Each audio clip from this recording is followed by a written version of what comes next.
What's up guys, my name is Your Heroes and welcome back to more Men of War 2.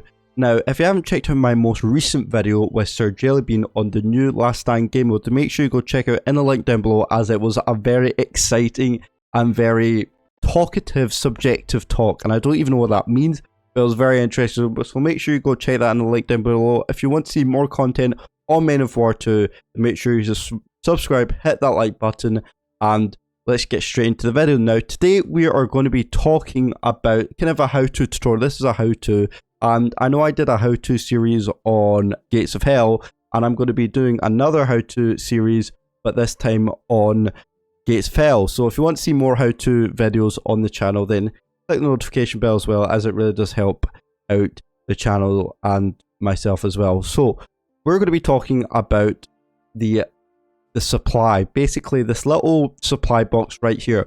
What does it do? You know, how does it help you, and how does it work?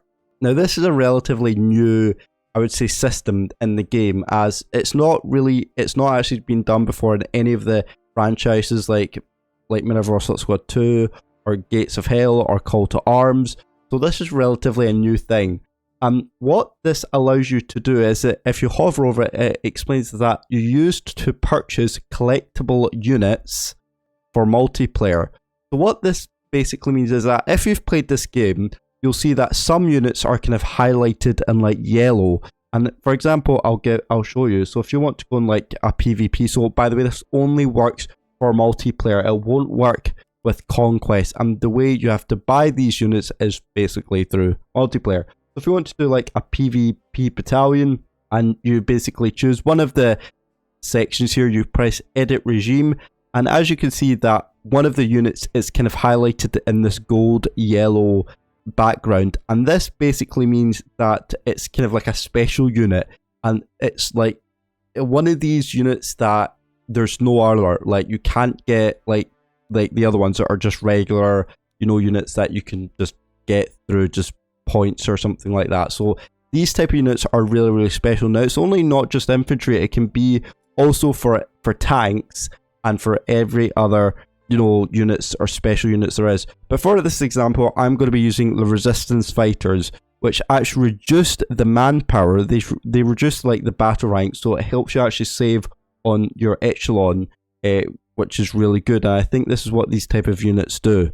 And as you can see, I have 0 of these units. All of the yellow kind of units that you have will always be 0 because you don't have any of them, whereas these ones are all free, so therefore you can use them at any point throughout your, you know, your sections, your echelons. But for these ones you actually have to buy, and this is where your supply units come in. Now, I have 3,465 supply boxes. Now, the way you get these supply boxes is by playing through the campaign, Conquest, different types of battle modes, game modes throughout the game, and even you can do it in tutorials, which I really do like, and I like how Men of War 2 have implemented this system where you can get these little supply boxes by just be playing the tutorial missions, which actually really does help you not just only learn the game, but also help get your supply box, which help you get better units.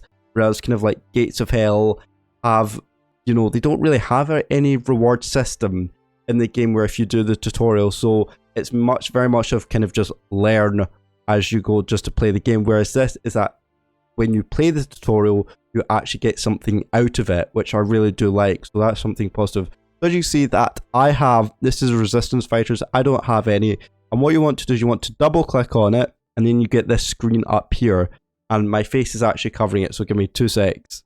So I just had to move my camera so I could show you. So as you can see in this area here, this shows you that how many you want to buy. So I could buy 1 units of these resistance fighters, 2, 3, 4, 5, as much as you can afford. For this case, I'll maybe only want to buy 3. So remember, these resistance fighters cost 170 supplies per unit. As you see, 175 per unit. So 170 times 1 is 170, and if you do 170 times 2, it's 340. So these are what these supply boxes are used for, it's to buy special units. So let's give you another example of not just resistance fighters, maybe something that's a wee bit more expensive to buy, so you can fully understand how this kind of system works. So now I've actually gone into the American Tank Regiment, and as you can see, I now have a lot more options for these kind of these special units that are in yellow gold. And these are the type of units that you can't really get anywhere else, I guess.